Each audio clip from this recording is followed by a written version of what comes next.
ನಮಸ್ತೆ ಭಾರತ. ಪ್ರಬಂಧ ಚರ್ಚೆ. ವಿಷಯ: ಭಾರತದ ರಾಜಕೀಯದಲ್ಲಿ ಹೆಚ್ಚುತ್ತಿರುವ ಪ್ರಾದೇಶಿಕ ಪಕ್ಷಗಳ ಪಾತ್ರ. Topic for essay discussion: increasing role of regional parties in Indian politics. The aspect every aspirant writing an essay should always mind while writing essay is the structure of the essay. As everybody writing essay follow the pattern of introducing the topic, explaining through the main content and concluding the topic, the way the structure is followed, it's quite ideal that a synopsis is created of the content that is to be written, a synopsis to guide the aspirants as to what should be included in all the three sections of the essay. The practice of synopsis helps focus and write better an essay. ಪ್ರಬಂಧ ವಿಷಯದ ಸುತ್ತಮುತ್ತಲು ಇರುವಂತಹ ವಾದ, ನಾವು ಮಂಡಿಸ್ತಾ ಇರುವಂತಹ ಮಾತುಗಳು, ವಾದಗಳು, ಅಥವಾ ಪ್ರಬಂಧದ ಕುರಿತಾಗಿ ಇರುವಂತಹ ವಿಷಯ, ಚರ್ಚಿಸುವಂತಹ ಸಂಪೂರ್ಣವಾದಂತಹ ಸಮಗ್ರವಾದಂತಹ ವಿಷಯ, ಅದಕ್ಕೆ ಸಂಬಂಧಪಟ್ಟಂತಹ ವಾಕ್ಯ ರಚನೆ ಅಥವಾ ಬರವಣಿಗೆಯಲ್ಲಿ ನಾವೇನು ಆಕಾರ ಕೊಡ್ತೇವೆ ಪ್ರಬಂಧಕ್ಕೆ, ಅಂದರೆ ಪ್ರಬಂಧಕ್ಕೆ ಹಾಕುವ ಪೀಠಿಕೆ, ಅದರ ಸಂಪೂರ್ಣವಾದಂಥ ಸವಿಸ್ತೃತ ಚರ್ಚೆ, ಆನಂತರ ಅದರ ಸಾರಾಂಶ, ಈ ಮೂಲಕ ಪ್ರಬಂಧಕ್ಕೆ ಆಕಾರ ಕೊಟ್ಟಂಥ ಸಂದರ್ಭದಲ್ಲಿ ಬರವಣಿಗೆ ಸುಲಭವಾಗ್ತದೆ. ಈ ಬರವಣಿಗೆ ಇನ್ನೂ ಸುಲಭ ಆಗ್ಲಿಕ್ಕಂತಲೇ ದಾರಿ ತೋರಿಸೋದಕ್ಕೆ, ಯಾವ ಕಂಟೆಂಟನ್ನು ಎಲ್ಲಿ ಯೂಸ್ ಮಾಡಿಕೊಳ್ಬೇಕು, ಆ ಹಾದಿ, ಆ ಬ್ಲೂ ಪ್ರಿಂಟನ್ನು ತೋರಿಸೋದಕ್ಕೇ ಸಿನಾಪ್ಸಿಸ್ ಅಥವಾ ಸಂಪೂರ್ಣವಾದಂತಹ ಪ್ರಬಂಧದ ಅಂಶಗಳಲ್ಲಿ ಏನೇನನ್ನು ಇನ್ಕ್ಲೂಡ್ ಮಾಡಿಕೊಳ್ಬೇಕು ಅನ್ನೋದನ್ನು ಒಂದು ಸಿನಾಪ್ಸಿಸ್ ಮೂಲಕ, introduction, main content, conclusion, simple points ರೂಪದೊಳಗೆ ಒಂದು ಆಕಾರ ಕೊಟ್ಟು ಸಿನಾಪ್ಸಿಸನ್ನು ಪ್ರಾಕ್ಟೀಸ್ ಮಾಡೋದು ಬಹಳ ಉತ್ತಮ. Now it's quite clear and almost all aspirants know the fact that essay is all about arranging ideas in an orderly fashion.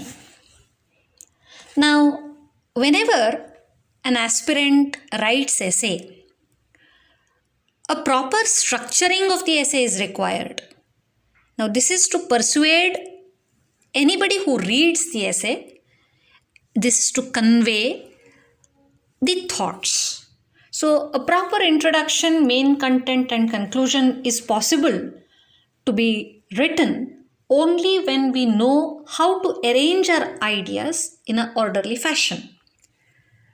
ಅರ್ಥ ಏನಂದರೆ, ಪ್ರಬಂಧ ವ್ಯಕ್ತಿಯ ಆಲೋಚನೆಗಳನ್ನು ಕ್ರಮಬದ್ಧವಾಗಿ ಜೋಡಿಸೋದಕ್ಕೆ ಒಂದು ಅವಕಾಶ. ಸೊ ಆಸ್ಪಿರೆಂಟ್ಸ್ ಇಲ್ಲಿ ಅವರಿಂದ ಮೇನ್ ಎಕ್ಸ್ಪೆಕ್ಟೇಷನ್ ಏನಿರ್ತದಂತಂದರೆ, ಪ್ರಬಂಧ ಬರವಣಿಗೆಯೊಳಗೆ ಪ್ರಬಂಧದ ರಚನೆಯ ಮೂಲಕ, ಅಲ್ಲಿ ಉಪಯೋಗ ಆಗುವಂತಹ ಶಬ್ದಗಳ ಮೂಲಕ, ವಾಕ್ಯಗಳ ಮೂಲಕ ಓದುಗರೇನಿರ್ತಾರೋ ಅವರ ಮನಸ್ಸಿಗೆ ತಲುಪುವಂತೆ ನಿಮ್ಮ ವಿಚಾರಗಳನ್ನು, ಬರವಣಿಗೆ ಯಾರು ಮಾಡ್ತಿರೋ ನಿಮ್ಮ ವಿಚಾರವನ್ನು ತಲುಪಿಸುವಂಥದ್ದು. ಇಂಥ ಸಂದರ್ಭದೊಳಗೆ ಪರಿಚಯ ಅಥವಾ ಪೀಠಿಕೆ ಅನ್ನುವಂಥದ್ರೊಳಗೆ ಸಂಪೂರ್ಣವಾದಂಥ ಪ್ರಬಂಧದ ಥೀಮ್ ಏನು, ಮುಖ್ಯ ಅಂಶ ಇರ್ತದೋ, ಏನು ಫೋಕಸ್ ಇರ್ತದೋ, ಏನು ನಿಮ್ಮ ಪರ ಅಥವಾ ಟೈಟಲಿನ ಸಂಬಂಧಪಟ್ಟಂಗೆ ನಿಮ್ಮ ನಿಲುವು ಏನಿರ್ತದೋ ಆ ಥೀಮನ್ನು ಐಡೆಂಟಿಫೈ ಮಾಡಿ, ಆ ಥೀಮನ್ನು ಅಲ್ಲಿ ಬಿಂಬಿತ ಆಗುವಂತೆ, ಅಲ್ಲಿ ಸಂಪೂರ್ಣವಾಗಿ ಅದರ ಬಗ್ಗೆ ಬರೆಯುವಂತೆ, ಅಥವಾ ಸಂಕ್ಷಿಪ್ತವಾಗಿ ವಿಷಯದ ಪ್ರಸ್ತಾವನೆಯನ್ನೇ ಈ ಥೀಮ್ ಮೂಲಕ ಹೇಳುವಂಥ ಪ್ರಯತ್ನ ಆಗಬೇಕಾಗ್ತದೆ. ಅದೇ ರೀತಿ ಪ್ರಬಂಧದ ಮುಖ್ಯ ಭಾಗದಲ್ಲಿ ಚರ್ಚೆಗೆ ಅವಕಾಶ ಇರುವಂತಹ ಅಂಶಗಳ ಸವಿಸ್ತೃತವಾದಂತಹ ಮಾಹಿತಿಯನ್ನು ಹಲವಾರು ಪ್ಯಾರಾಗ್ರಾಫ್ಗಳ ಮುಖಾಂತರ, ಸ್ಟ್ಯಾಟಿಸ್ಟಿಕಲ್ ಡೇಟಾಗಳ ಮುಖಾಂತರ ಅಂದರೆ ವಿಷಯಕ್ಕೆ ಸಂಬಂಧಪಟ್ಟಂಗೆ, ಪ್ರಬಂಧದ ಕೇಂದ್ರ ವಿಷಯಕ್ಕೆ ಸಂಬಂಧಪಟ್ಟಂಗೆ ನಿಮ್ಮ ಮತ್ತು ಓದುಗರ ನಡುವೆ ಒಂದು ಸಂಪರ್ಕ ಏರ್ಪಡಬೇಕು. ಆ ರೀತಿಯಾದಂತಹ ಭಾಷೆಯೊಳಗೆ, ಆ ರೀತಿಯಾದಂಥ ಸೆಂಟೆನ್ಸಸ್ಗಳ ರಚನೆ, ವಾಕ್ಯಗಳ ರಚನೆ, ಸರಳವಾದಂತಹ ಸಿಂಪಲ್ ಆಗಿರುವಂಥ ವಾಕ್ಯಗಳ ರಚನೆ, ನಿಮ್ಮ ಸಂಪೂರ್ಣವಾದಂಥ ವಿಚಾರಧಾರೆಗಳು, ನಿಮ್ಮ ಥಾಟ್ಸ್, ನಿಮ್ಮ ವಾದಗಳು, ಅದಕ್ಕೆ ಸಂಬಂಧಪಟ್ಟಂಥ ಪ್ರತಿವಾದಗಳು ಯಾವುದೇ ರೀತಿಯಾದಂಥ ತರ್ಕ ಇರದೇನೆ ಸಂಪೂರ್ಣವಾಗಿ ವ್ಯಕ್ತ ಆಗ್ತಾ ಹಂತ ಹಂತವಾಗಿ ನಿಮ್ಮ ಪ್ರಬಂಧ ಮೂಡಿ ಬರಬೇಕು, ಅಭಿವೃದ್ಧಿ ಆಗೋದು ಕಾಣಬೇಕು. ಆ ರೀತಿಯಾದಂಥ ವಾಕ್ಯ ರಚನೆ, ಆ ಶೈಲಿ ರೂಢಿಸ್ಕೊಳ್ಳುವಂಥದ್ದು ಅವಶ್ಯಕವಾಗ್ತದೆ. ಇದನ್ನು ಮುಂದುವರಿಸ್ತಾ ಪ್ರಬಂಧದ ಕುರಿತಾಗಿ ನೀವು ಸಾರಾಂಶ ಅಥವಾ ನಿಮ್ಮ ತೀರ್ಮಾನವನ್ನು ರಚಿಸುವಂಥ ಸಂದರ್ಭದೊಳಗೆ, ಅದಕ್ಕೆ ಬರವಣಿಗೆಯನ್ನು ಮಾಡುವಂಥ ಸಂದರ್ಭದೊಳಗೆ ಪ್ರಬಂಧದ ಸಾರವನ್ನೇ ಅಲ್ಲಿ ಹೇಳಿರುವಂತಹ ಅಥವಾ ಸಂಪೂರ್ಣವಾದಂಥ ಪ್ರಬಂಧದ ಸಾರವನ್ನೇ ಅಲ್ಲಿ ಸೆರೆ ಹಿಡಿದಿರುವಂಥ ಪ್ರಯತ್ನ ಆಗಬೇಕಾಗ್ತದೆ. ಸೊ ಟ್ರಾನ್ಸಿಷನ್ಸ್ ಏನಿರ್ತವೆ between introduction to main content to conclusion ಬಹಳ ಸ್ಮೂತ್ ಇರಬೇಕು, ಬಹಳ ಸಿಂಪಲ್ ಇರಬೇಕು. ಸಡನ್ ಎಬ್ರಪ್ಟ್ ಡಿಫ್ರೆನ್ಸಸ್, ಬೇರೆಯೇ ವಿಷಯ ತಂದು ಜೋಡಿಸಿದ ಹಾಗೆ ಈ 3 ಭಾಗಗಳು ಇರಬಾರ್ದು. ಅಲ್ಲಿ practice is the most important aspect. Practice of good vocabulary, practice of good connecting sentences, practice of simple sentences between introduction, main content and conclusion. ಅಂದರೆ ಪ್ರಬಂಧದ ರಚನೆ, ವಾಕ್ಯಗಳ ರಚನೆ, ಶೈಲಿ ಇದೇ ಮುಖ್ಯ ಆಗಿರೋ ಕಾರಣಕ್ಕೆ, ಟೋನ್ ಆಫ್ ದಿ ಎಸೆ ಮುಖ್ಯ ಆಗಿರೋ ಕಾರಣಕ್ಕೆ ಬರೀ ಕಂಟೆಂಟನ್ನು ಅಲ್ಲಿ ದರ್ಜ್ ಮಾಡಿ ಬರುವಂಥ ಪ್ರಯತ್ನ ಆಗಬಾರ್ದು. Essay is not about reproducing or duplicating content. ಬಹಳ ಪರಿಣಾಮಕಾರಿಯಾದಂತಹ, ಬಹಳ ನಿಖರವಾದಂತಹ ಅಭಿವ್ಯಕ್ತಿ ಅಂತಂದರೆ ನಿಮ್ಮ ಎಕ್ಸ್ಪ್ರೆಷನ್ ಹೊರಬರಬೇಕಾಗ್ತದೆ ಪ್ರಬಂಧದಲ್ಲಿ. ಸೊ ಪ್ರಬಂಧಗಳಲ್ಲಿ ರೂಪಕಗಳನ್ನು, ಉಪಮೇಯಗಳನ್ನು, ವಾಕ್ಚಾತುರ್ಯಗಳನ್ನು, ಭಾಷಾ ವೈಶಿಷ್ಟ್ಯಗಳನ್ನು ಸೂಕ್ತವಾದಂಥ ಸಂದರ್ಭದೊಳಗೆ ಬಳಸ್ಕೊಂಡು ಪ್ರಬಂಧ ರಚನೆ ಮಾಡೋದು ಯೋಗ್ಯ. ಸಂಪೂರ್ಣವಾದಂತಹ ಮಾಹಿತಿಯನ್ನು ವಿವರಣಾತ್ಮಕವಾಗಿ ನೀವು ಬರೆಯುವಂಥ ಸಂದರ್ಭ ಬಂದರೆ ಪ್ರಬಂಧ ಸರಿಯಾಗಿ ಅಭಿವೃದ್ಧಿ ಹೊಂದಿದಂತಾಗ್ತದೆ. ಸೊ ಇವತ್ತಿನ ಟೈಟಲಿಗೆ ಸಂಬಂಧಪಟ್ಟಂಗೆ, ಎಸೆ ಡಿಸ್ಕಷನಿಗೆ ಸಂಬಂಧಪಟ್ಟಂಗೆ, regional parties, the effect of regional parties especially on the national politics, the growth, the momentum that the regional parties, the presence that the regional parties have had in the last few decades in the participation of Indian democracy.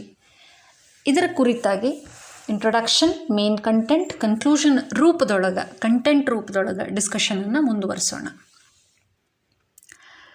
Now when we consider this title, definitely this has a socio-political dimension.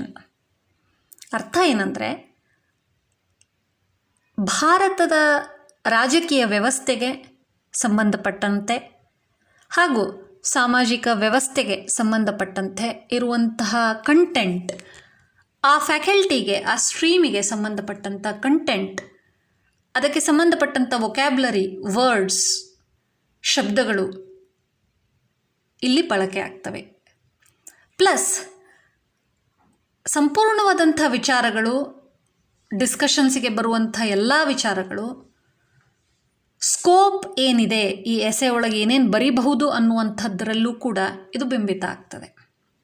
So when we consider the title and when we observe the highlights of what all is it that we recollect when we come across this title, the first prominent observation is, or rather the highlight is, the presence of large number of regional parties in the entire of the nation, rather pan-India, both with a local impact and a national level impact.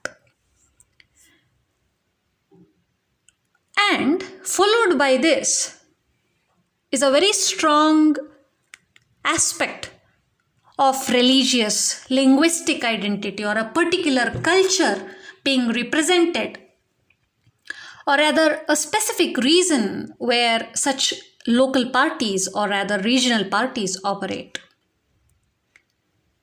And towards this is a greater aspect of the Indian political system, which reflects greater competition, which has become more competitive, more participative due to such activism by regional parties.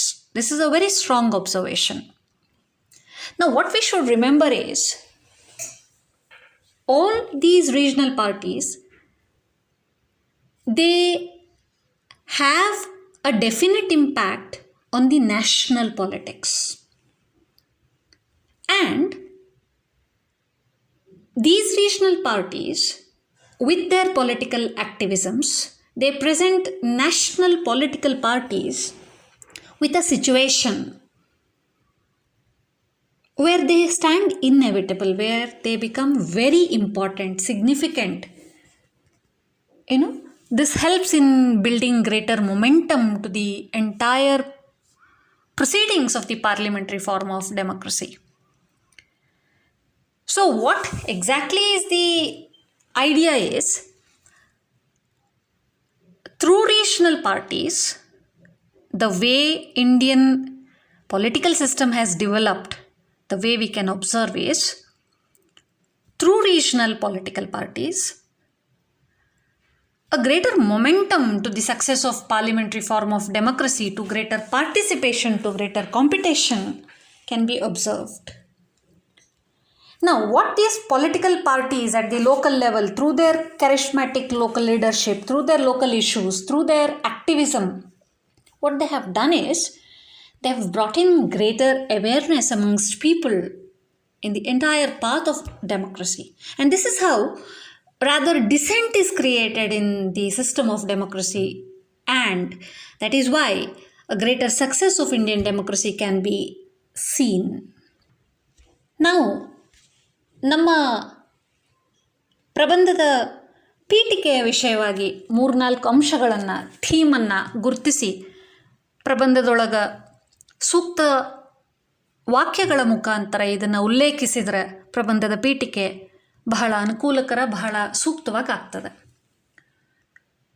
ಏನಂತಂದರೆ, ಗೊತ್ತಿರಬೇಕಾಗಿರುವಂಥ ವಿಷಯ ಪೀಠಿಕೆ ಮುಖ್ಯ ಭಾಗ ಮತ್ತು ಸಾರಾಂಶ ಬರೆಯೋಕ್ಕಿಂತ ಮುಂಚೆ ಗೊತ್ತಿರಬೇಕಾಗಿರುವಂಥ highlight ಆಗುವಂಥ ವಿಷಯ ಏನಂತಂದರೆ, ಕಳೆದ 2-3 ದಶಕದೊಳಗೆ ಪ್ರಾಂತೀಯವಾಗಿ ಏನು ಪ್ರಾಂತ್ಯದ ನೆಲ, ಜಲ, ಭಾಷೆ, ಸಾಂಸ್ಕೃತಿಕ ವೈಭವ, ಇವುಗಳಿಗೆ ಸಂಬಂಧಪಟ್ಟಂಥ ಆ್ಯಕ್ಟಿವಿಸಮ್, ಇವುಗಳ ಕಾರಣದಿಂದಾಗಿ ಏನು ಆ್ಯಕ್ಟಿವಿಸಮ್, ಏನು ಚಟುವಟಿಕೆಗಳನ್ನು ನಾವು ನೋಡ್ತೇವೋ, ಏನು ರೆವಲ್ಯೂಷನರಿ ಟ್ರೆಂಡ್ಸ್ ರೂಪದೊಳಗೆ ಪ್ರಾದೇಶಿಕವಾಗಿ ಬಹಳ ಜಾಗೃತವಾಗಿರುವಂಥ ರಾಜಕೀಯ ಪಕ್ಷಗಳೇನಿದಾವೋ ಅವುಗಳ ಬೆಳವಣಿಗೆಗಳನ್ನು ನೋಡ್ತೇವೋ, ದೇಶದಾದ್ಯಂತ ನಾವೇನು ಇವುಗಳನ್ನು ಒಬ್ಸರ್ವ್ ಮಾಡ್ತೇವೋ ಇವುಗಳ ಬಗ್ಗೆ ಗೊತ್ತಿರಬೇಕಾಗ್ತದೆ. ಯಾವ ಮಟ್ಟದೊಳಗೆ ದೇಶದ ಅಥವಾ ರಾಷ್ಟ್ರೀಯ ರಾಜಕಾರಣದೊಳಗೆ ಈ ಪ್ರಾದೇಶಿಕ ಪಕ್ಷಗಳು ತಮ್ಮದೇ ಆದಂಥ ರಾಜನೈತಿಕ ನಿಲುವಿನೊಂದಿಗೆ, ಕಾರ್ಯವೈಖರಿಗಳೊಂದಿಗೆ ಪ್ರಭಾವವನ್ನು ಬೀರ್ತವ ಅನ್ನುವಂಥ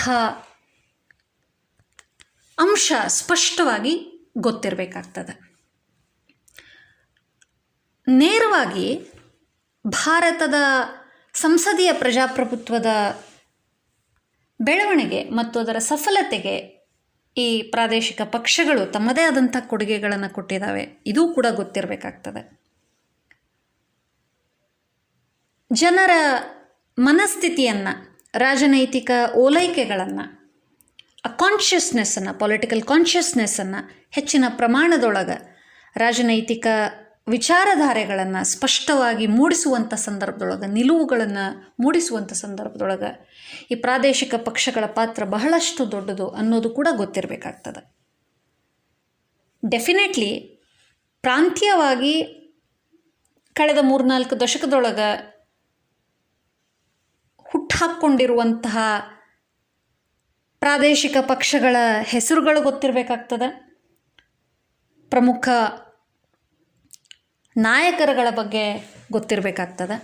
ಸೂಕ್ತ ಸಂದರ್ಭ ಇದ್ದಲ್ಲಿ ಅದನ್ನು ಬಳಕೆ ಮಾಡುವಂಥ ಅವಶ್ಯಕತೆ ಬರ್ತದೆ. So when we understand the introduction part of the entire essay, what we should mention in a order is how important the regional political parties are in the entire Indian political system. What exactly are the trends, developments in the last few decades? What kind of strength have been exhibited by the regional parties, both at regional level, and how strong have they been at the national level, especially during the coalition politics? What exactly has Indian democracy, the success of Indian democracy showcased is the idea of allowing regional political parties, or rather competition that stands increased due to the presence of, or rather the growing importance of, regional political parties. How exactly the success of Indian democracy is correlated with their growth, and definitely the impact of these regional political parties on Indian politics. If these aspects are written in around 70 to 75 words in the total 600 words essay, or in the same proportion wherever needed adjusted, I think the scope, the theme of the essay stands exhibited. So these 3 or 4 points need to be elaborated, explained well in a very concise manner when we introduce the topic. ವಿಷಯದ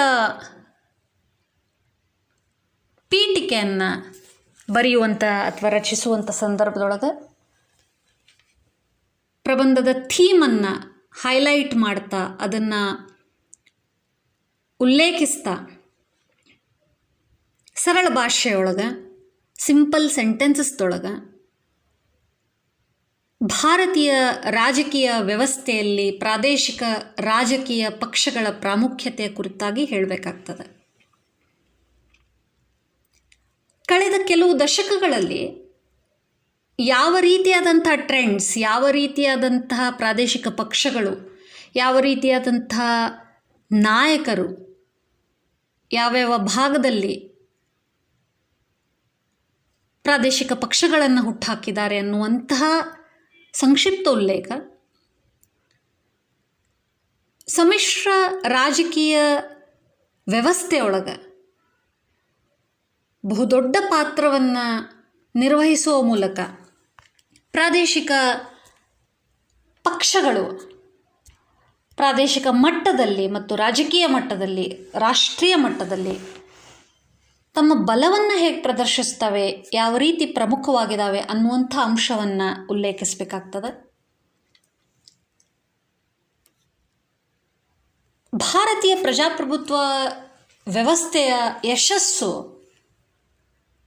ಈ ಎಲ್ಲ ಪ್ರಾದೇಶಿಕ ರಾಜಕೀಯ ಪಕ್ಷಗಳು ಏನು ಬೆಳೀತಾ ಇದ್ದಾವೆ, ಏನು ಎಸ್ಟ್ಯಾಬ್ಲಿಷ್ ಆಗ್ತಾ ಇದ್ದಾವೆ, ಹೆಚ್ಚಿಗೆ ಆಗ್ತಾ ಇದ್ದಾವೆ, ಅಲ್ಲಿಯೇ ಪ್ರದರ್ಶಿತವಾಗ್ತದೆ, ಕೋರಿಲೇಟ್ ಆಗ್ತದೆ ಅನ್ನುವಂಥದ್ದರ ಉಲ್ಲೇಖ ಪೀಠಿಕೆಯೊಳಗಾದರೆ ಒಳ್ಳೆಯದು. ಸಂಪೂರ್ಣವಾದಂತಹ ಭಾರತೀಯ ರಾಜಕೀಯ ಬೆಳವಣಿಗೆಗಳ ಮೇಲೆ, ರಾಜಕೀಯ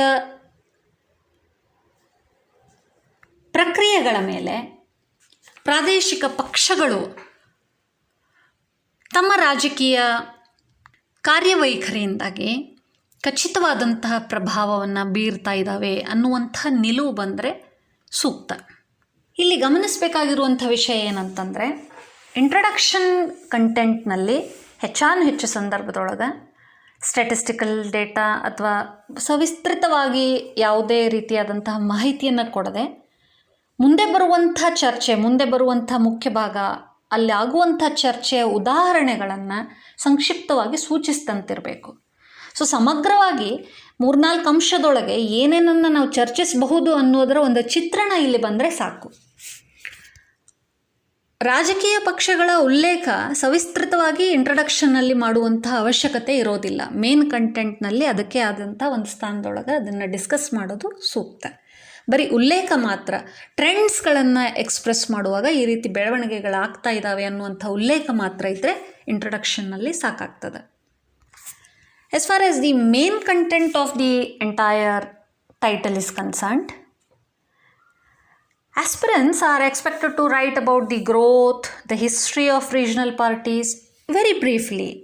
Now, why exactly local issues, language issues, resource issues, lack of central representation or vacuum due to lack of central leadership? Why does it give a kind of a discontent amongst people?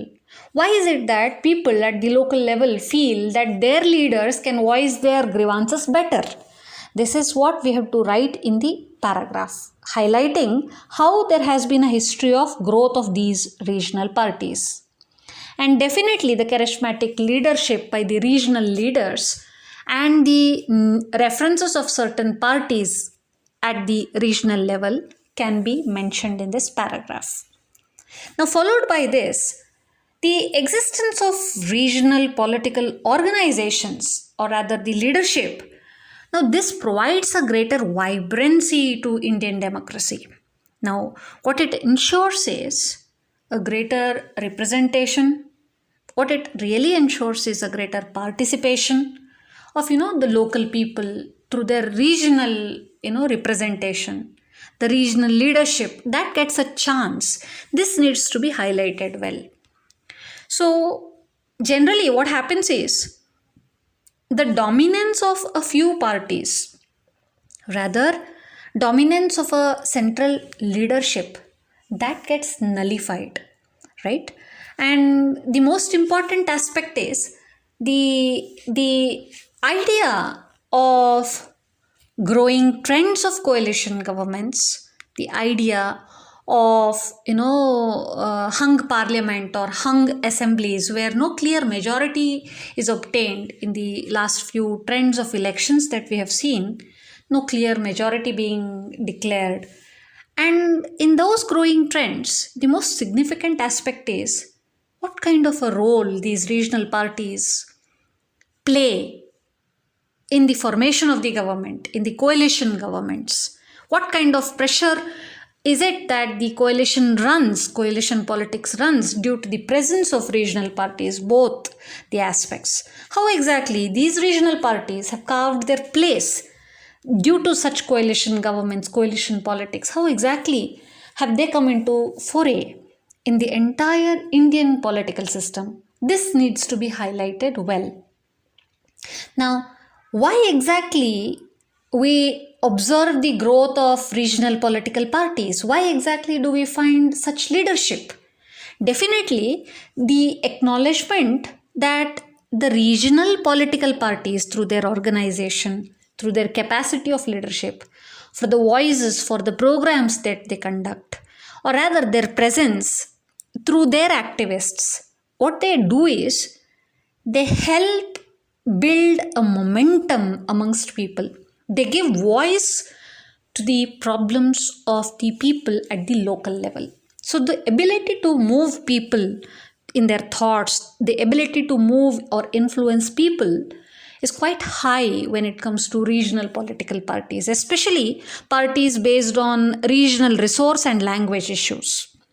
So the ability of regional political parties to frame governments both at the central level and the state level, and very importantly through their crucial presence, how exactly these political parties act as a check on the national parties so that national parties do not dominate, and how exactly non-performance of a political party at the national level or at a local level can be checked by these regional parties itself. How the leadership both at the central level as well as at the local level can be put into a check, can be scrutinized based on the non-performance levels, or rather for the performance pressure is what is the ability of these regional parties.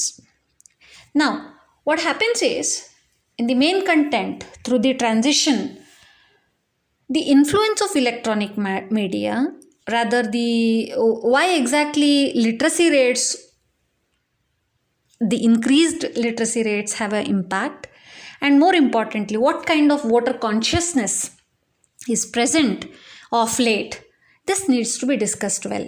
Now, in doing so, what is the role of regional political parties? An assertive role has been played by regional political parties by raising regional issues.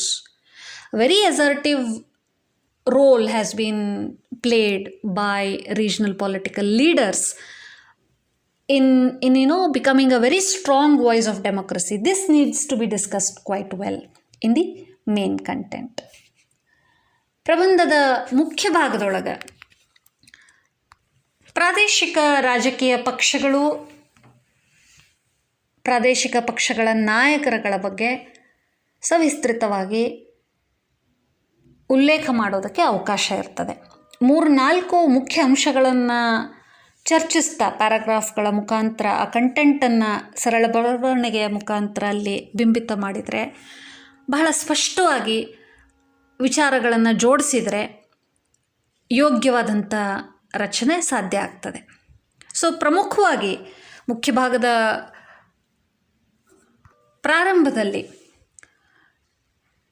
ಏನನ್ನು ಚರ್ಚಿಸಬೇಕಾಗ್ತದಂದರೆ, ಏನು ಭಾರತದಾದ್ಯಂತ ಪ್ರಾದೇಶಿಕ ಪಕ್ಷಗಳ ಬೆಳವಣಿಗೆ, ಸ್ವಲ್ಪ ಮಟ್ಟಿಗೆ ಹಿನ್ನೆಲೆ, ಯಾವ ಕಾರಣಕ್ಕಾಗಿ ಭಾರತೀಯ ರಾಜಕೀಯ ವ್ಯವಸ್ಥೆಯೊಳಗೆ ಅಥವಾ ಪ್ರಾದೇಶಿಕ ಪಕ್ಷಗಳ ರಚನೆಯ ಇತಿಹಾಸಗಳನ್ನು ಸಂಕ್ಷಿಪ್ತವಾಗಿ ಉಲ್ಲೇಖಿಸ್ತಾ, ಕೆಲವೊಂದಿಷ್ಟು ಪ್ರಮುಖವಾಗಿರುವಂಥ ಪ್ರಾದೇಶಿಕ ಪಕ್ಷಗಳ ಹೆಸರುಗಳನ್ನು, ನಾಯಕರುಗಳನ್ನು ಉಲ್ಲೇಖಿಸ್ತಾ, ಯಾಕೆ ಈ ಬೆಳವಣಿಗೆಗಳು ಭಾರತೀಯ ರಾಜಕೀಯ ವ್ಯವಸ್ಥೆಯಲ್ಲಿ ಆಗ್ತವೆ ಅಂತ ಹೇಳುವಾಗ ಸ್ಥಳೀಯವಾದಂಥ ಸಮಸ್ಯೆಗಳು, ಪ್ರಾದೇಶಿಕ ಭಾಷೆ, ನೆಲ, ಜಲ, ಸಂಪನ್ಮೂಲಗಳಿಗೆ ಸಂಬಂಧಪಟ್ಟಂತಹ ಯಾವುದೇ ರೀತಿಯಾದಂಥ ವಿವಾದಗಳು, ಕ್ರಾಂತಿಗಳು ಆದಂಥ ಸಂದರ್ಭದೊಳಗೆ ಬಹಳ ದೊಡ್ಡ ಮಟ್ಟದಲ್ಲಿ ಪ್ರಾದೇಶಿಕ ಪಕ್ಷಗಳು ತಮ್ಮದೇ ಆದಂಥ ಪಾತ್ರವನ್ನು ನಿರ್ವಹಿಸಿದಾವೆ, ನಾಯಕತ್ವವನ್ನು ಕೊಟ್ಟಿದ್ದಾವೆ, ನೀಡಿದಾವೆ. ಇದರ ಸೂಚನೆಯನ್ನು ಬರವಣಿಗೆಯೊಳಗೆ ಮಾಡಬೇಕಾಗ್ತದೆ. ಅಂದರೆ ಕೇಂದ್ರ ರಾಜಕೀಯ ವಲಯದಲ್ಲಿ ಆಗುವಂತಹ ಹಲವಾರು ಬೆಳವಣಿಗೆಗಳು, ಅಲ್ಲಿರುವಂತಹ ನಾಯಕರ ಬಿಹೇವಿಯರ್, ಅಲ್ಲಿರುವಂತಹ ನಾಯಕರುಗಳ ನಿಲುವು, ಇವುಗಳಲ್ಲೇನಾದರೂ ಪ್ರಾದೇಶಿಕವಾಗಿರುವಂಥ ವಿಷಯಗಳು ಚರ್ಚೆ ಆಗಿಲ್ಲ, ನಾಯಕತ್ವದ ಕೊರತೆ ಇದೆ ಅನ್ನುವಂಥ ಅಂಶ ಕಂಡು ಬಂದರೆ ಅಲ್ಲಿ ಅವಕಾಶ ಇದೆ ಪ್ರಾದೇಶಿಕ ಪಕ್ಷ ಬೆಳವಣಿಗೆಗೆ. ಸೊ ಕೇಂದ್ರದ ಪ್ರಾತಿನಿಧಿತ್ವ ಇರಬಹುದು, ನಾಯಕತ್ವದ ಕೊರತೆ ಇರಬಹುದು, ಪ್ರೆಸೆನ್ಸ್ ಇರಬಹುದು, ಬಹಳ ದೊಡ್ಡ ಕಾರಣ ಆಗ್ತದೆ ಈ ಟ್ರೆಂಡ್, ಈ ಬೆಳವಣಿಗೆಗಳಿಗೆ. ಇದನ್ನು ಉಲ್ಲೇಖಿಸಬೇಕಾಗ್ತದೆ. ಸೊ ಜನರಲ್ಲಿರುವಂಥ ಅಸಮಾಧಾನ, ಅಲ್ಲಿರುವಂತಹ ತೊಂದರೆಗಳನ್ನು ನಿವಾರಿಸುವಂಥ ಸಂದರ್ಭದೊಳಗೆ ಪ್ರಾದೇಶಿಕವಾಗಿ ನಾಯಕತ್ವವನ್ನು ಕೊಟ್ಟು ಆ ವಿಷಯಗಳಿಗೆ ಸ್ಪಂದಿಸಿ ಏನು ಛಾಪನ್ನು ಮೂಡಿಸ್ತಾರೆ, ಏನು ಕೆಲಸ, ಅಭಿವೃದ್ಧಿ ಪರ ಕೆಲಸ ಅಥವಾ ಹೋರಾಟ ಪರ ಕೆಲಸಗಳನ್ನು ಮಾಡ್ತಾರೆ, ಅಂಥ ಸಂದರ್ಭದೊಳಗೆ ಪ್ರಾತಿನಿಧಿತ್ವ ಹೆಚ್ಚಿಗೆ ಆಗ್ತದೆ. ಅವರುಗಳಿಗೆ ಜನರಲಿ ಈ ವರ್ಚಸ್ವಿ ನಾಯಕರುಗಳೇನಿರ್ತಾರೆ, ಪ್ರಾದೇಶಿಕ ಹಂತದಲ್ಲಿ ಏನಿರ್ತಾರೆ, ಬಹಳ ದೊಡ್ಡ ಪ್ರಮಾಣದೊಳಗೆ ಸಂಘಟಿಸುವಂತಹ ಶಕ್ತಿ ಏನಿರ್ತದೆ, ಆ ಸಂಪೂರ್ಣವಾದಂತಹ ಪಕ್ಷ ಸಂಘಟನೆಯೊಳಗೆ ಇದು ಬಹಳ ದೊಡ್ಡ ಕೆಲಸ ಮಾಡ್ತಾರೆ. ಇದರ ಬಗ್ಗೆ ಉಲ್ಲೇಖಿಸಬೇಕಾಗ್ತದೆ. ನಂತರ ಪ್ರಬಂಧ ಮುಂದುವರಿಸ್ತಾ ಪ್ರಾದೇಶಿಕ ರಾಜಕೀಯ ಸಂಘಟನೆಗಳಿರಬಹುದು ಅಥವಾ ಆಯಾ ಪ್ರದೇಶದ ನಾಯಕತ್ವದಲ್ಲಿ ಯಾವ ರೀತಿಯಾದಂತಹ ವಿಷಯಗಳಿಗಾಗಿ ನಾಯಕತ್ವ ದೊರೆತಿದೆ, ರಾಜಕೀಯ ಅಸ್ತಿತ್ವಕ್ಕಾಗಿ ಯಾವೆಲ್ಲ ಹೋರಾಟಗಳನ್ನು ಮಾಡ್ತಾ ಬಂದಿದ್ದಾರೆ ಅನ್ನೋದನ್ನು ಸಂಕ್ಷಿಪ್ತವಾಗಿ ಉಲ್ಲೇಖಿಸ್ತಾ, ಈ ರೀತಿಯಾದಂಥ ಸಂಘಟನಾತ್ಮಕ ಕಾರ್ಯಗಳ ಮುಖಾಂತರ ಯಾವ ರೀತಿ ಭಾರತೀಯ ಪ್ರಜಾಪ್ರಭುತ್ವ ವ್ಯವಸ್ಥೆಗೇ ಒಂದು ಚೈತನ್ಯ ಸಿಕ್ಕಂತಾಗ್ತದೆ. ಯಾವ ರೀತಿ ಈ ಪಕ್ಷಗಳ ಆ್ಯಕ್ಟಿವಿಟೀಸ್ಗಳಿಂದಾಗಿ, ಈ ಪಕ್ಷಗಳ ಇರುವಿಕೆಯಿಂದಾಗಿ, ಎಸ್ಪೆಷಲಿ ಭಾರತೀಯ ವ್ಯವಸ್ಥೆಯೊಳಗೆ, ರಾಜನೈತಿಕ ವ್ಯವಸ್ಥೆಯೊಳಗೆ ಇರುವಂಥ ಸಂಸದೀಯ ರಾಜಕೀಯ ಪ್ರಜಾಪ್ರಭುತ್ವ ವ್ಯವಸ್ಥೆ ಒಳಗೆ ಯಾವ ರೀತಿಯಾದಂಥ ವೈಬ್ರೆನ್ಸಿ, ಯಾವ ರೀತಿಯಾದಂಥ ನಿಖರತೆ, ಪಾರ್ಟಿಸಿಪೇಷನ್, ಕಾಂಪಿಟೇಷನ್ ಕಂಡು ಬರ್ತದೆ, ಎಷ್ಟರ ಮಟ್ಟಿಗೆ ಇದು ಭಾರತೀಯ ಪ್ರಜಾಪ್ರಭುತ್ವದ ಸಾಫಲ್ಯತೆಗೆ ಚೈತನ್ಯವನ್ನು ತುಂಬುತ್ತದೆ ಅನ್ನೋದನ್ನು ಉಲ್ಲೇಖಿಸಬೇಕಾಗ್ತದೆ. ಅಂದರೆ ಸ್ಥಳೀಯ ಪ್ರಾದೇಶಿಕ ಜನರ ಪ್ರಾತಿನಿಧಿತ್ವದಿಂದಾಗಿ ಹೆಚ್ಚಿನ ಪ್ರಮಾಣದೊಳಗೆ ಭಾಗವಹಿಸುವಿಕೆಯನ್ನು, ಪಾರ್ಟಿಸಿಪೇಷನನ್ನು, ಗ್ರೇಟರ್ ಪಾರ್ಟಿಸಿಪೇಷನನ್ನು ನಾವು ಕಾಣೋದರ ಮೂಲಕ ಯಾವ ರೀತಿ ಕೇಂದ್ರದ ನಾಯಕತ್ವದಲ್ಲಿ ಕೊರತೆಗಳಿರ್ತವೋ ಅಥವಾ ಕೆಲವು ಪಕ್ಷಗಳು ಬಹಳ ಡಾಮಿನೆಂಟಾಗಿ ಪ್ರಾಬಲ್ಯವನ್ನು ಬೀರುವಂಥ ಸಂದರ್ಭದೊಳಗೆ ಡೆಮೊಕ್ರಸಿಗೆ ಅದು ಅಡಚಣೆ ಆಗ್ತದೆ. ಅಂಥ ಸಂದರ್ಭದೊಳಗೆ ಹಲವಾರು ಪ್ರಾದೇಶಿಕ ಪಕ್ಷಗಳು ತಮ್ಮ ಪ್ರಭಾವದಿಂದಾಗಿ ಈ ರೀತಿಯಾದಂಥ ಬೆಳವಣಿಗೆಗಳನ್ನು ತಡೆ ಹಿಡಿದು ಪ್ರಜಾಪ್ರಭುತ್ವ ವ್ಯವಸ್ಥೆಯ ಸಾಫಲ್ಯತೆಗೆ ಕಾರಣ ಆಗ್ತವೆ, ಯಾವ ರೀತಿ ರೋಲನ್ನು ಪ್ಲೇ ಮಾಡ್ತವೆ, ಇದನ್ನು ಉಲ್ಲೇಖಿಸಬೇಕಾಗ್ತದೆ. ನಂತರ ಇತ್ತೀಚಿನ ಬೆಳವಣಿಗೆಗಳಾಗಿರುವಂತಹ ಸಮ್ಮಿಶ್ರ ಸರ್ಕಾರಗಳಲ್ಲಿ, ಅಂದರೆ ಸಮ್ಮಿಶ್ರ ಸರ್ಕಾರ ರಚನೆಯ ಸಂದರ್ಭದೊಳಗೆ ಯಾವ ರೀತಿಯಾದಂಥ ಪ್ರಮುಖ ಪಾತ್ರವನ್ನು ಪ್ರಾದೇಶಿಕ ರಾಜಕೀಯ ಪಕ್ಷಗಳು ತಮ್ಮ ಚಟುವಟಿಕೆಗಳ ಮೂಲಕ, ತಮ್ಮ ನಿಲುವುಗಳ ಮೂಲಕ, ತಮ್ಮ ರಾಜಕೀಯ ಚೌಕಟ್ಟಿನೊಳಗೆ ನಿರ್ಮಾಣ ಮಾಡ್ತವೆ, ಇದನ್ನು ಉಲ್ಲೇಖಿಸೋದು ಉತ್ತಮ. ಅಂದರೆ ಹೆಚ್ಚಾನೆಚ್ಚು ಸಂದರ್ಭದೊಳಗೆ ಬಹುಮತ ಕೊರತೆ ಇದೆ ಅನ್ನುವಂಥ ಸಂದರ್ಭದೊಳಗೆ, ಅಥವಾ ಸ್ಪಷ್ಟವಾದಂಥ ಬಹುಮತ ದೊರೆತಿಲ್ಲ, ಸಮ್ಮಿಶ್ರ ಸರ್ಕಾರಗಳ ರಚನೆ ಆಗಬೇಕಾಗ್ತದೆ, ಸ್ಟೆಬಿಲಿಟಿ ಪಾಯಿಂಟ್ ಆಫ್ ವ್ಯೂದಿಂದ, ಸ್ಥಿರತೆ ಪಾಯಿಂಟ್ ಆಫ್ ವ್ಯೂದಿಂದ, ರಾಜನೈತಿಕ ಬೆಳವಣಿಗೆಗಳ ಸ್ಥಿರತೆಗಾಗಿ ಸರ್ಕಾರ ರಚನೆ, ಎಲ್ಲದಕ್ಕಿಂತ ಮುಖ್ಯವಾಗಿ ಸಂವಿಧಾನದ ಚೌಕಟ್ಟಿನಲ್ಲಿ ಪ್ರದೇಶದ ಅಥವಾ ದೇಶದ ಆಡಳಿತ ವ್ಯವಸ್ಥೆಯನ್ನು ಮುಂದುವರಿಸಬೇಕಾಗ್ತದೆ ಅನ್ನುವಂಥ ಸಂದರ್ಭದೊಳಗೆ ಬಹುಮತ ಕೊರತೆ ಇದೆ ಅಥವಾ ಆ ರೀತಿಯಾದಂತಹ ಡೆಮೊಕ್ರೆಟಿಕ್ ಕಂಡೀಷನ್ಸ್ಗಳನ್ನು ಫುಲ್ಫಿಲ್ ಮಾಡುವಂತಹ ಸಾಧ್ಯತೆಗಳು ಕಡಿಮೆ ಇದ್ದಾವೆ ಅಂತಂದಾಗ ಯಾವ ರೀತಿ ಕೊಯ್ಲೇಷನ್ ಗವರ್ಮೆಂಟ್ ಫಾರ್ಮೇಷನ್ ಮೂಲಕ, ಅಂದರೆ ಸಮ್ಮಿಶ್ರ ಸರ್ಕಾರಗಳ ರಚನೆಯ ಮೂಲಕ ತಮ್ಮದೇ ಆದಂಥ ಛಾಪನ್ನು, ತಮ್ಮದೇ ಆದಂಥ ಸ್ಥಾನವನ್ನು, ತಮ್ಮದೇ ಆದಂಥ ಬಾರ್ಗೇನ್ಸ್ಗಳನ್ನು ಪ್ರಾದೇಶಿಕ ರಾಜಕೀಯ ಪಕ್ಷಗಳು ಮಾಡಿಕೊಳ್ತವೆ, ತಮ್ಮದೇ ಆದಂಥ ಸ್ಥಾನವನ್ನು ಕಾರ್ವ್ ಮಾಡ್ಕೊಂಡಿದ್ದಾವೆ, ಎಸ್ಟ್ಯಾಬ್ಲಿಷ್ ಮಾಡ್ಕೊಂಡಿದ್ದಾವೆ. ಇದನ್ನು ಸ್ಪಷ್ಟವಾಗಿ ಆಯಿತು ಅಂತಂದರೆ ಉದಾಹರಣೆ ಸಮೇತವಾಗಿ ಒಂದೋ ಎರಡೋ ಉದಾಹರಣೆ ಮೂಲಕ ಹೇಳಬೇಕಾಗ್ತದೆ. ಇನ್ನು ನಂತರದ ಪ್ಯಾರಾಗ್ರಾಫ್ಸ್ಗಳಲ್ಲಿ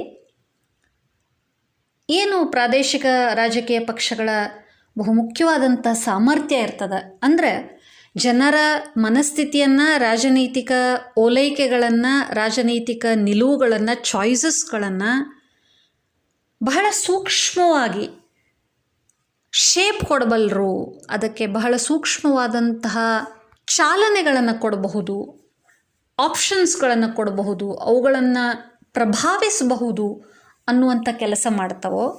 ಅಂದರೆ ಜನರನ್ನು ಪ್ರಭಾವಿಸುವಲ್ಲಿ ಪ್ರಾದೇಶಿಕ ರಾಜಕೀಯ ಪಕ್ಷಗಳು ಮತ್ತು ನಾಯಕರು ಮತ್ತು ಅವರ ಕಾರ್ಯವೈಖರಿಗಳ ಸಾಮರ್ಥ್ಯವನ್ನು ಉಲ್ಲೇಖಿಸಬೇಕಾಗ್ತದೆ.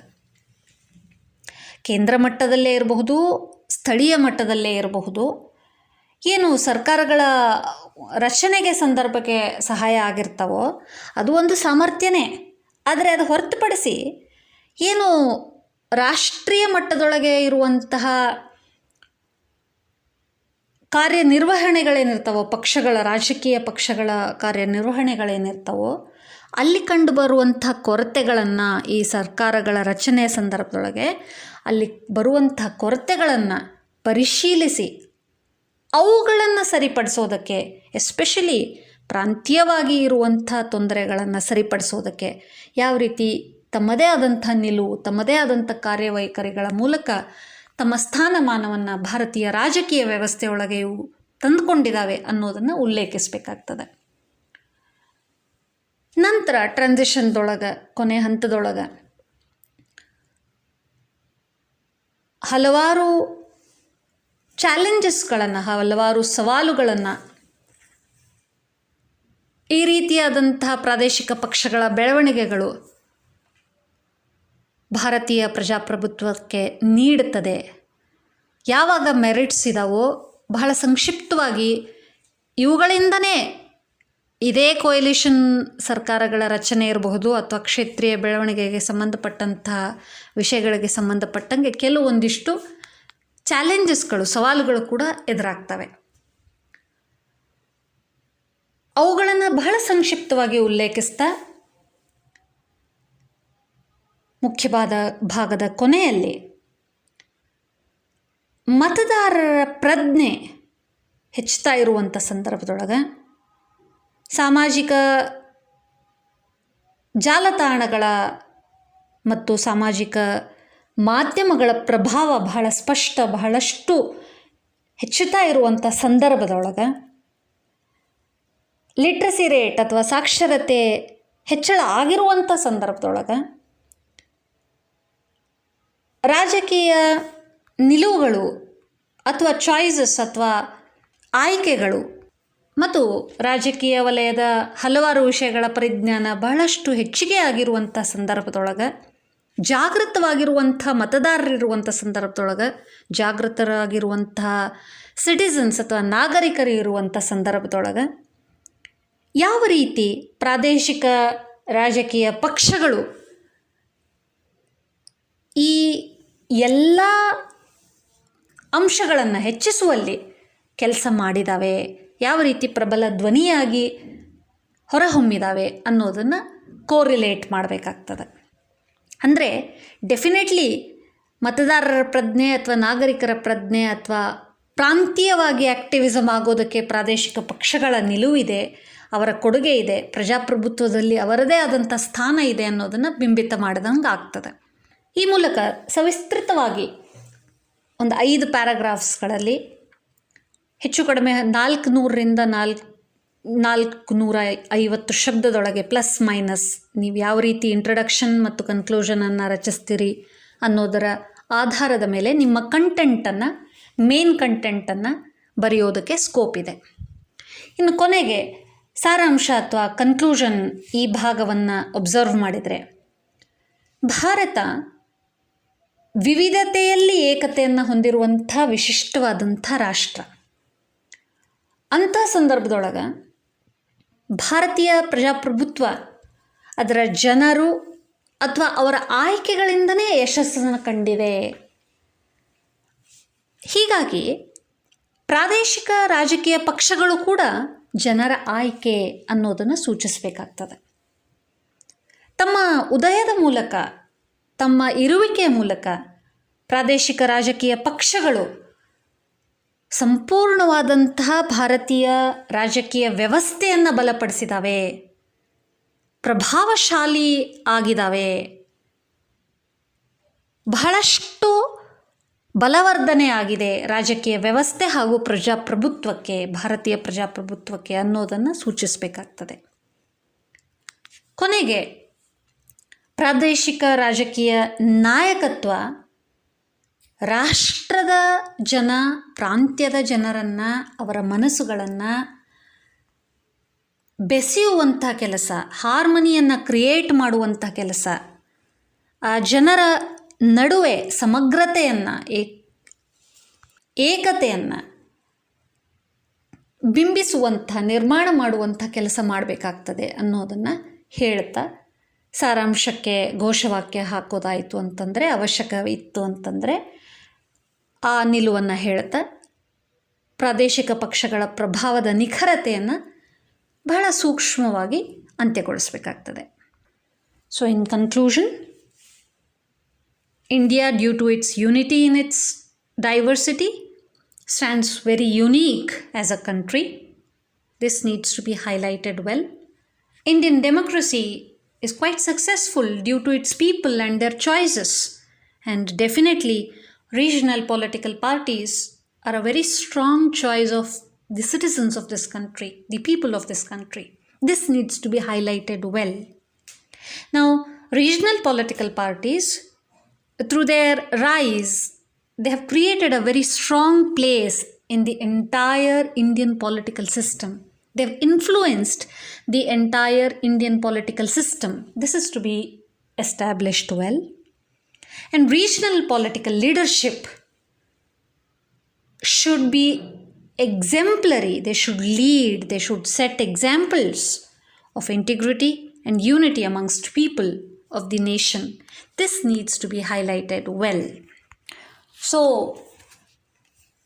ಸಂಪೂರ್ಣವಾದಂಥ ಪ್ರಬಂಧದೊಳಗೆ ಇಂಟ್ರಡಕ್ಷನ್, ಮೇನ್ ಕಂಟೆಂಟ್, ಕನ್ಕ್ಲೂಷನ್ದೊಳಗೆ ಕ್ರಮಬದ್ಧವಾಗಿ ವಿಚಾರಗಳನ್ನು ಜೋಡಿಸಿ ಸಿನಾಪ್ಸಿಸ್ ಮೂಲಕ ರಿವಿಷನ್ ಮಾಡ್ತಾ ಎಲ್ಲಿ ಅವಶ್ಯಕತೆ ಇರ್ತದೋ ಅಂತಹ ಸಂದರ್ಭದೊಳಗೆ ಕರೆಂಟ್ ಅಫೇರ್ಸ್ ಮಾಹಿತಿಯನ್ನು ಕೂಡ ಜೋಡಿಸ್ತಾ ಅಪ್ಡೇಟೆಡ್ ಫಾರ್ಮ್ದೊಳಗೆ ನಿಮ್ಮ ರೆಡಿನೆಸ್ಸನ್ನು ಇನ್ಕ್ರೀಸ್ ಮಾಡ್ಕೊಳ್ಳೋದು ಒಳ್ಳೆಯದು.